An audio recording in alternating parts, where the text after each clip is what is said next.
சாப்பிடுங்க. இன்னைக்கு நம்ம என்ன பார்க்க போறோம்? இன்னைக்கு நம்ம வந்து சப்பாத்தியும் சன்னா மசாலாவும் தான் பார்க்க போறோம். ஓகே. இதெல்லாம் யார் பண்றது? இவங்க தான் குக். பரவாயில்லை. இவங்க தான் குக். இவங்க தான் பண்றாங்க. நம்ம எப்படி செய்றாங்க, என்ன பண்றாங்கன்றத பார்க்க போறோம். ஓகே. வாங்க வீடியோக்குள்ள போலாம். இந்த மாதிரி ஒரு டேஸ்டான சன்னா மசாலா வேணும்னா நீங்க என்ன பண்ணுங்க, காலைல 5:45க்கெல்லாம் எஞ்சிடுங்க. 5:45க்கெல்லாம் எஞ்சிச்சு இந்த வானலை பத்த வைங்க. 5:45க்கெல்லாம் ஏஞ்சி வாக்கிங் போயிட்டு வந்து உருளைக்கிழங்க வேக வச்சிருக்காங்க. பட்டாணி கொண்டைக்கடலைய வேக வச்சிருக்காங்க. உருளைக்கிழங்க வேக வச்சு அதை தோலை உரிச்சு கட் பண்ணி எடுத்துக்கிட்டாங்க. 5:30க்கு எழுந்தேன். 5:30க்கு எழுந்து வாக்கிங் போயிட்டு வந்து கடலையே அவிச்சேன். இது இந்த வெள்ளைக்கடலையா? வெள்ளைக்கடலை உருளைக்கிழங்கு அவிச்சு எடுத்துக்கின்னு வெங்காயம் தக்காளி இஞ்சி பூண்டு எல்லாத்தையும் கொஞ்சம் அரிஞ்சு வதக்கிக்கினேன். ஓகே.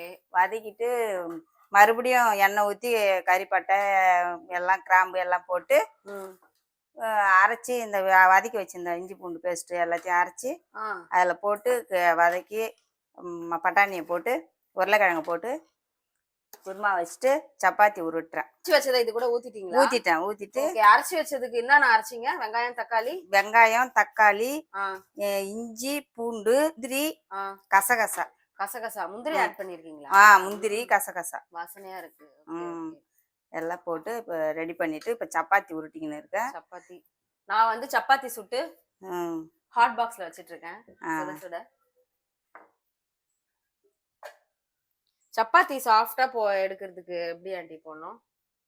சப்பாத்தி மாவை பிசைஞ்சு நல்லா கொஞ்சம் வளப்பா பிசைஞ்சு எண்ணெய் ஊற்றி கொஞ்சம் பிசைஞ்சு 1/2 மணி நேரம் ஊற வச்சேன். 1/2 மணி நேரம் ஊற வைக்கணும்? ஆமாம், 1/2 மணி நேரம் ஊற வச்சேன். இப்போ சப்பாத்தி நல்லா மாவு சாஃப்டா இருக்கு எடுத்து. ஓகே. சப்பாத்தி பாருங்க எவ்வளோ சாஃப்டா இருக்குன்னு. நைட்டே சொல்லிட்டாங்க எனக்கு இதை செஞ்சு இன்னைக்கு கொடுங்கன்ட்டு. அதனால நைட்டே ரெடி பண்ணி நைட்டே கடலையெல்லாம் ஊற வச்சுட்டு படுத்தேன். எல்லாம் ரெடி பண்ணிட்டேன். சப்பாத்தி சுட்டு சாப்பிட வேண்டியதுதான். சாப்பிட நான் ரெடி. நீங்க ரெடியா? ரெடி. 5 மணிலேருந்து ரெடி. 5 மணிலேருந்து ரெடியா இருக்கியா? இந்த வெயில் ஓவரா இருக்குது. கிச்சனாண்ட நிற்கவே முடியல. சமைக்கிறதெல்லாம் காலையிலே சமைச்சிடுங்க. எல்லாரும் காலையிலே சமைங்க. வெயிலில் வேர்த்துக்குன்னு செய்யாதீங்க. செஞ்சு ஹாட் பாக்ஸில் வச்சிடுங்க. ஓகே. இந்த குருமா நல்லா திக்னஸாக வந்துருச்சு. இது இன்னும் எவ்வளோ நேரம் போகிறோம்? இதை ஆஃப் பண்ணிட்டு தட்டை போட்டு நல்லா திக்னஸாக வரும்போது அப்படியே ஆஃப் பண்ணிக்கோங்க. குருமா ரெடி.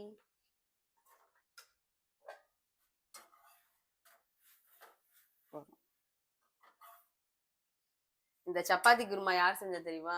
நான் தான் நினைக்கிறீங்க, நான் கிடையாது, இவங்க தான்.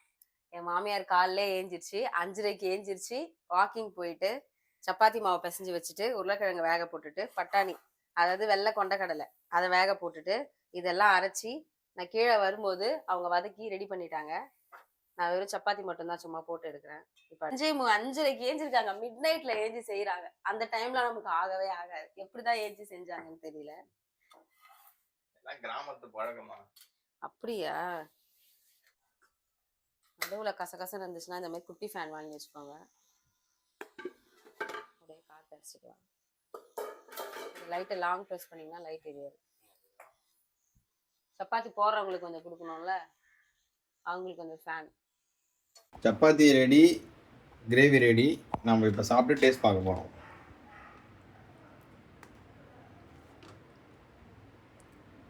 வாங்க டேஸ்ட் பார்க்க போகலாம்.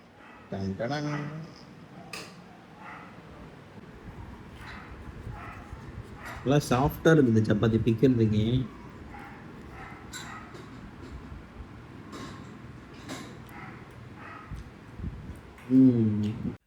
நீங்களும் இந்த மாதிரி சப்பாத்திக்கு குருமா வச்சு வீட்டில் ட்ரை பண்ணி பாருங்கள். அது மட்டும் இல்லாமல் நம்ம அள்ளி சாப்பிடும் சேனலுக்கு சப்போர்ட் பண்ணி சப்ஸ்கிரைப் பண்ணுங்கள்.